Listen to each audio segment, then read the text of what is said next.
धौलपुर गांव में सूरज आग उगल रहा था। हर तरफ सन्नाटा था क्योंकि गर्मी अपने चरम पर थी। इसी गांव में किशन अपनी पत्नी सुधा और 2 बच्चों के साथ एक कच्ची झोपड़ी में रहता था। सुधा, आज धूप कुछ ज्यादा ही तेज है। ऐसा लग रहा है जैसे आसमान से आग बरस रही हो। लू के थपेड़े तो ऐसे चल रहे हैं कि एक कदम चलना भी मुश्किल हो जाएगा। पैर जैसे जलने लगते हैं रास्ते में। लेकिन क्या करूं, मन तो बिल्कुल नहीं कर रहा बाहर जाने का, पर बच्चों का चेहरा याद आता है तो हिम्मत करनी ही पड़ती है। उनके लिए ही तो ये सब सहना पड़ता है। इसलिए चाहे जैसी भी गर्मी हो, मुझे भट्टे पर काम करने जाना ही पड़ेगा। ठीक है जी, आप जाइए, मैं मना भी कैसे करूं, लेकिन मेरा दिल बहुत घबरा रहा है।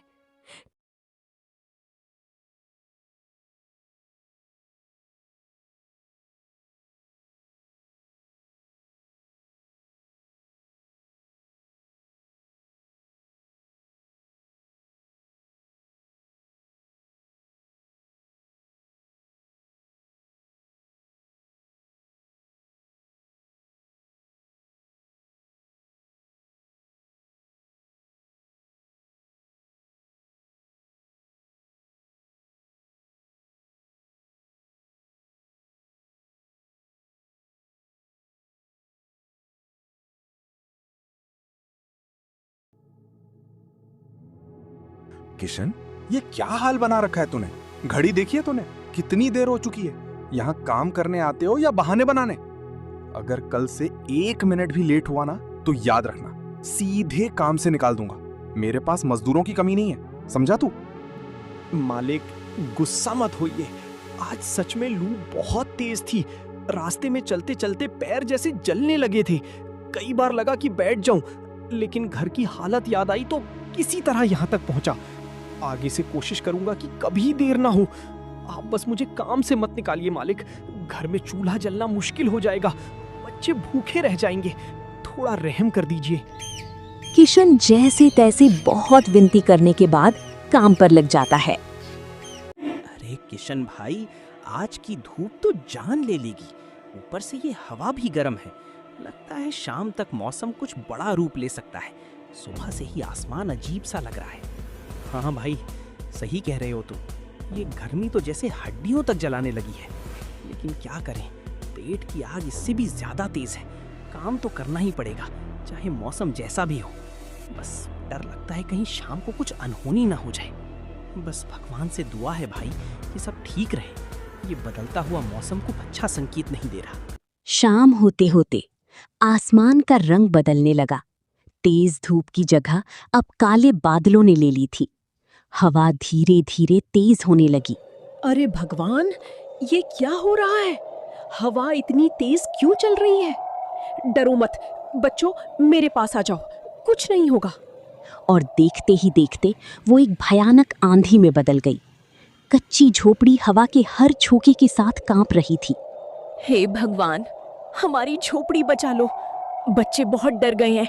अब मैं क्या करूं? कोई तो हमारी मदद करो, हे भगवान। माँ, हमें बहुत डर लग रहा है। ये हवा इतनी तेज क्यों चल रही है? सब कुछ हिल क्यों रहा है? माँ, पापा कहाँ हैं? वो अभी तक आए क्यों नहीं? उन्हें बोलो ना जल्दी आ जाएं, हमें बहुत डर लग रहा है। माँ, हमारा घर टूट तो नहीं जाएगा ना? हमें कुछ हो तो नहीं जाएगा ना? कुछ नहीं होगा बेटा, तुम्हारे पापा आ जाएंगे। भगवान हमारी रक्षा करेंगे, चिंता मत करो। दीवारों से मिट्टी गिरने लगी थी और छत जैसे किसी भी पल उड़ जाने को तैयार थी। लेकिन उस वक्त ना कोई सहारा था, ना कोई मदद करने वाला। सिर्फ तेज हवा, उड़ती धूल और डर। अचानक एक जोरदार झोंका आया और उनकी कच्ची झोपड़ी ताश के पत्तों की तरह बिखर गई। नहीं! कुछ ही पलों में उनका सब कुछ उजड़ गया। जिस छत के नीचे वो रहते थे, वो अब सिर्फ मलबा बन चुकी थी। आंधी थम चुकी थी, लेकिन अपने पीछे वो सिर्फ तबाही छोड़ गई थी। चारों तरफ सन्नाटा था, टूटी हुई झोपड़ियां, बिखरा हुआ सामान। और उसी रास्ते पर किशन अपने घर की ओर बढ़ रहा था। हे भगवान, ये कैसी आंधी थी? बस मेरे घर को बचा लेना। सुधा और बच्चे ठीक हों, बस यही दुआ है।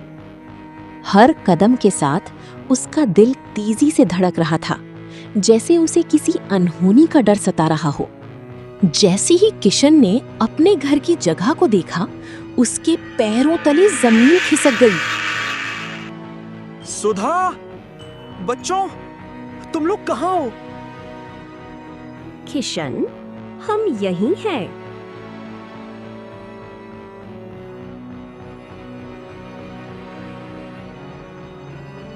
सुधा, ये क्या हो गया? तुम लोग ठीक तो हो ना? कहीं चोट तो नहीं लगी?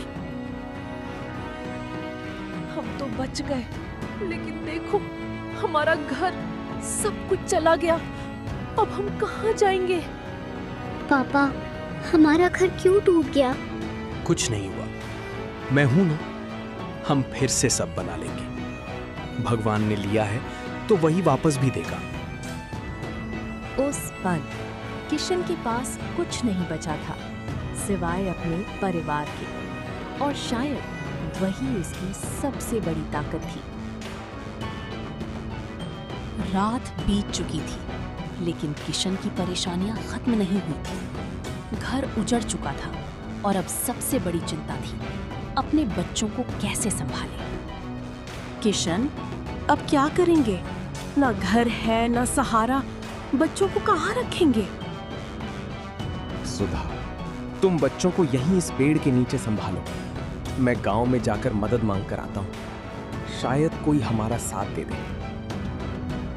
पापा, आप हमें छोड़कर मत जाओ, हमें डर लग रहा है। नहीं बेटा, मैं तुम्हें छोड़कर कहीं नहीं जा रहा। बस थोड़ी देर के लिए जा रहा हूँ। तुम्हारे लिए ही तो जा रहा हूँ।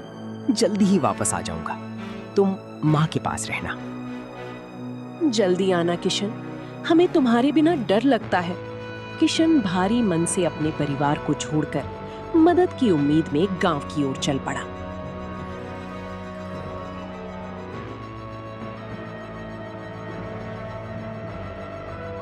अरे किशन, इस हालत में क्या हुआ? भाई, आंधी में सब कुछ उजड़ गया। घर भी चला गया। बच्चे खुले आसमान के नीचे बैठे। थोड़ी मदद कर दे, कुछ दिन के लिए सहारा दे दे। देख भाई, मुझे तेरी हालत पर तरस तो आ रहा है, लेकिन मैं कुछ नहीं कर सकता। घर में जगह नहीं है और मेरी पत्नी भी मानेगी नहीं। राघवन, मैंने तेरे हर मुश्किल वक्त में साथ दिया और आज तू मुझे मना कर रहा है। माफ कर दे भाई, मैं मजबूर हूं। किशन का दिल टूट चुका था, लेकिन उम्मीद अभी भी बाकी थी। दोस्त से ठुकराए जाने के बाद किशन के पास अब आखिरी उम्मीद बची थी। वो था सेठ धनीराम। भारी कदमों और टूटे हुए दिल के साथ किशन सेठ के दरवाजे पर पहुंचा। अरे ओ किशन, यहाँ क्या करने आया तू? काम के समय तो बहाने बनाता है और अब सीधे मेरे दरवाजे पर आ धमका।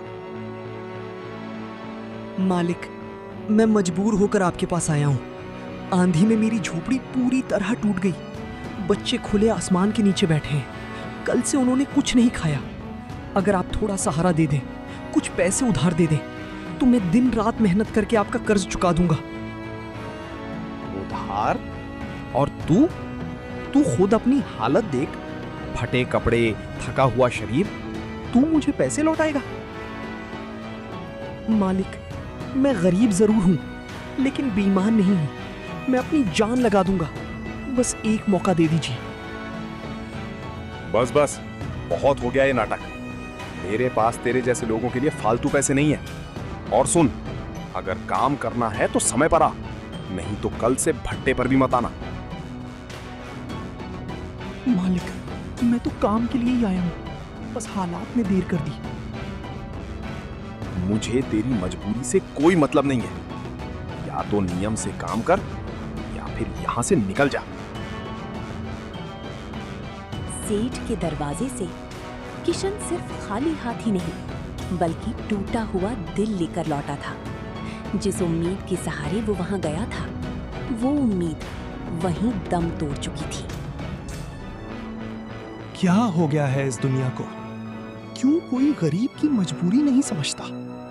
मैंने तो सिर्फ मदद मांगी थी, भीख नहीं। फिर भी सबने मुझे ऐसे ठुकरा दिया जैसे मैं इंसान ही नहीं हूं। हर कदम के साथ किशन का हौसला टूटता जा रहा था, लेकिन उसके दिल में एक ही बात बार बार गूंज रही थी। हे भगवान, अगर तू सच में है तो ये सब क्यों हो रहा है? मैंने कभी किसी का बुरा नहीं किया, फिर भी आज मेरे बच्चों को भूखा सोना पड़ रहा है। क्या मेरी मेहनत, मेरी ईमानदारी सब बेकार है? भूख और थकान ने अब उसके शरीर को भी जवाब देने पर मजबूर कर दिया था। नहीं, मैं ऐसे हार नहीं मान सकता। अगर मैं टूट गया तो मेरा परिवार भी टूट जाएगा। मुझे वापस जाना होगा उनके पास, चाहे मेरे पास देने के लिए कुछ भी क्यों ना हो। कदम भारी थे, दिल टूटा हुआ था, लेकिन फिर भी एक बाप अपने परिवार की तरफ लौट रहा था। मुझे नहीं पता मैं उन्हें क्या जवाब दूंगा, लेकिन मैं उन्हें अकेला नहीं छोड़ सकता। मैं ही उनकी आखिरी उम्मीद हूं। लंबे रास्ते और टूटे हुए दिल के साथ आखिरकार किशन अपने परिवार के पास पहुंच गया, लेकिन इस बार उसके कदमों में थकान से ज्यादा शर्म और बेबसी का बोझ था। पापा, आप आ गए? हम कब से आपका इंतजार कर रहे थे। देखो ना पापा, हमें बहुत भूख लगी है। कल से हमने कुछ भी नहीं खाया। आप हमारे लिए कुछ लाए हो ना? आप तो कहते थे ना कि आप हमें कभी भूखा नहीं रहने दोगे। पापा, आप हमें छोड़कर तो नहीं जाओगे ना? किशन, कुछ बोलते क्यों नहीं? क्या हुआ? क्या किसी ने मदद की या हम सच में अकेले रह गए हैं? सुधा, मैंने हर दरवाजा खटखटाया, हर किसी से मदद मांगी, लेकिन किसी ने भी हमारा साथ नहीं दिया। दोस्त ने भी मना कर दिया और मालिक ने हमें अपमानित करके भगा दिया। मैं कोशिश करके भी कुछ नहीं कर पाया। मैं एक बाप होकर भी अपने बच्चों के लिए एक वक्त का खाना नहीं ला सका। आज मुझे खुद पर शर्म आ रही है। ऐसा लग रहा है जैसे मैं अपनी जिम्मेदारी निभाने में हार गया हूं। ऐसा मत कहो किशन, तुमने कभी हार नहीं मानी, लेकिन ये हालात, ये किस्मत हमसे सब कुछ छीनती जा रही। इन मासूम बच्चों का क्या कसूर है? क्यों इन्हें ये दर्द झेलना पड़ रहा है? मुझे डर लग रहा है किशन, कहीं ये मुश्किलें हमें पूरी तरह तोड़ ना दें। माँ, पापा, हमें बहुत भूख लगी है, कुछ खाने को दे दो ना। मुझे माफ कर दो मेरे बच्चों। आज तुम्हारा बाप तुम्हारे लिए कुछ भी नहीं ला सका, लेकिन मैं वादा करता हूं, मैं हार नहीं मानूंगा, चाहे मुझे अपनी जान ही क्यों ना लगानी पड़े। मैं तुम्हें इस हालत में ज्यादा देर तक नहीं रहने दूंगा। मैं फिर से कोशिश करूंगा। जब तक सांस है तब तक लड़ूंगा। उस पल एक बाप की मजबूरी उसकी आंखों से बह रही थी, लेकिन उसके अंदर अब भी उम्मीद की एक छोटी सी लौ जल रही थी। सुबह की पहली किरण के साथ किशन एक नई जिद के साथ उठा। आज सिर्फ काम ढूंढना नहीं था, आज अपनी किस्मत बदलनी थी। किशन, आज भी जाओगे? कल जो हुआ उसके बाद मुझे डर लग रहा है, लेकिन मुझे तुम पर भरोसा भी है। आज डरने का वक्त नहीं है। आज अगर मैं हार गया तो ये बच्चे हमेशा के लिए हार जाएंगे। मैं जा रहा हूं और इस बार खाली हाथ वापस नहीं आऊंगा। पापा, जल्दी आना। बस थोड़ा सा इंतजार करो। आज तुम्हारा पापा तुम्हें निराश नहीं करेगा।